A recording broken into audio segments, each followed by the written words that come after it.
Hi everybody, Karen Ricks, head chef here in our kitchen classroom. And I just wanted to come to you today and talk to you a little bit about the concept of different and wrong. Now, as an American, having grown up in Southern California, steeped in the American culture of independence and go your own way and marching to the beat of your own drum and all that good stuff, I would have thought that equating those two things in my head, different and wrong, would have been drummed out at me at an early age. And I recently realized that that might not exactly be the case. You see, I have been participating in a writing group. It's this wonderful, supportive, and encouraging forum called Tell Your Story, Write With Me. And an amazing writing coach, Susan Smith, has been dropping helpful little nuggets and drawing out little bits and pieces that have helped me to dig deeper into my heart, into my soul, especially just perusing through my digital brain to pull together some of the stories and the recipes that I am just dying to share going forward with you in our kitchen classroom and all the amazing things that we have planned for 2018. Well, one of the things that Susan challenged me with recently was free writing. Now, I have to start off by backing up a little bit and telling you that for the longest time I never considered myself a writer. And this concept of free writing, just taking out a pen or a pencil, putting it to paper, and then just writing whatever comes to mind and not letting anything stop you, was incredibly awkward. And that's probably putting it mildly.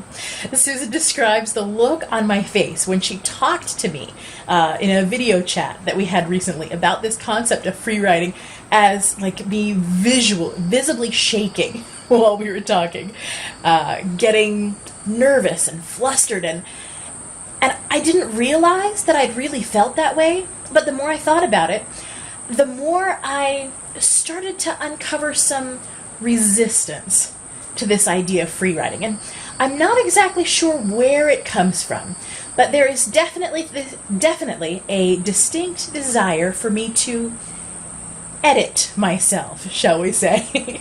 I want to write things down, but the blank page, whether it's a computer screen, a piece of paper, even something with lines on it, just seems to kind of mock me. Like, there's a lot you should be putting here, come on. It's like it's taunting me or something. And then whatever I want to put down on the page it just doesn't feel quite right to me.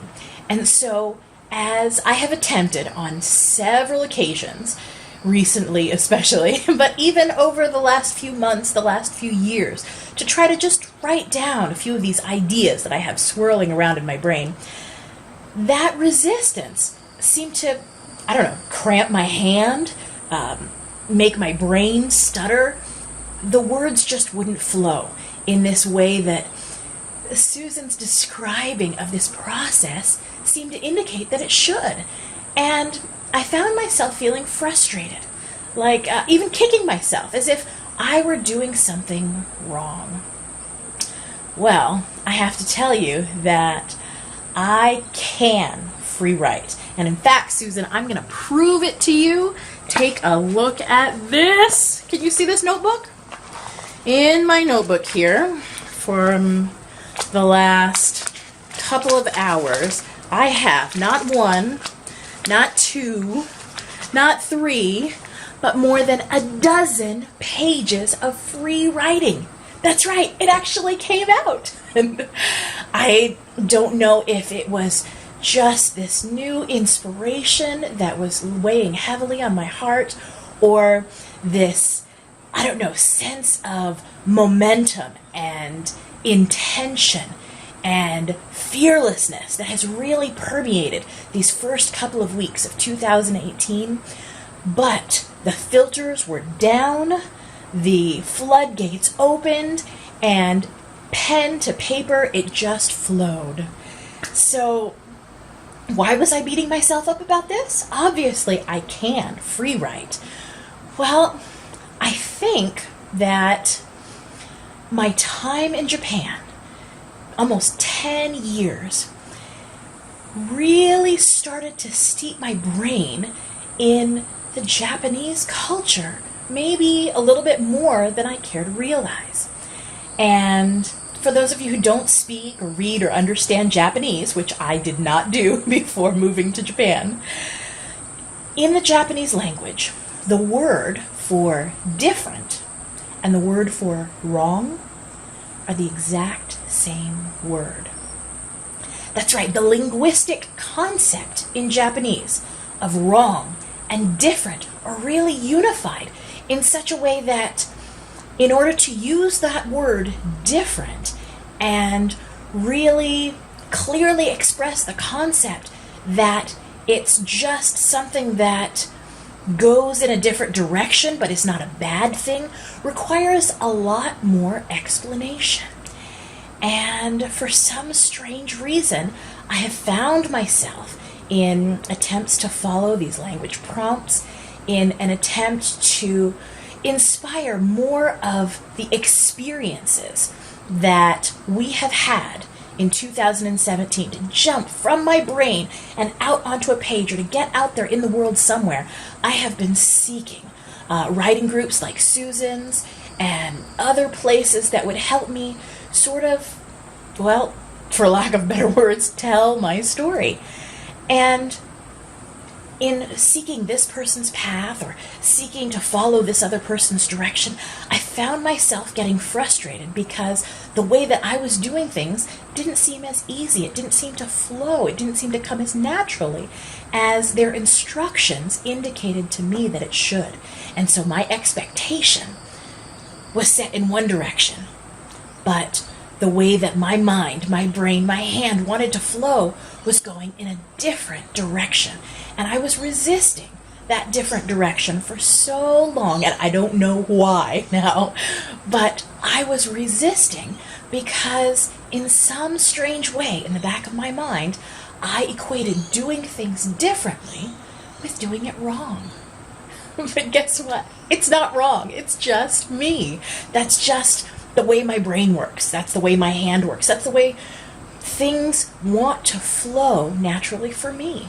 And I know that I am different, that I think differently. I have a completely different set of experiences from you, from my neighbor, even from my family members who have been traveling with me and living in the same places and living some of the same experiences together with me over the last however many years. But that still doesn't mean that we're going to do or see or express things in exactly the same way. Now, you would think, as a cook, as a teacher, as a creative individual, that I would have come to embrace those differences, to encourage and support those differences. And I feel like I usually do. When it comes to preparing food in our kitchen classroom, we all do things differently. I mean, you should have seen brunch this morning.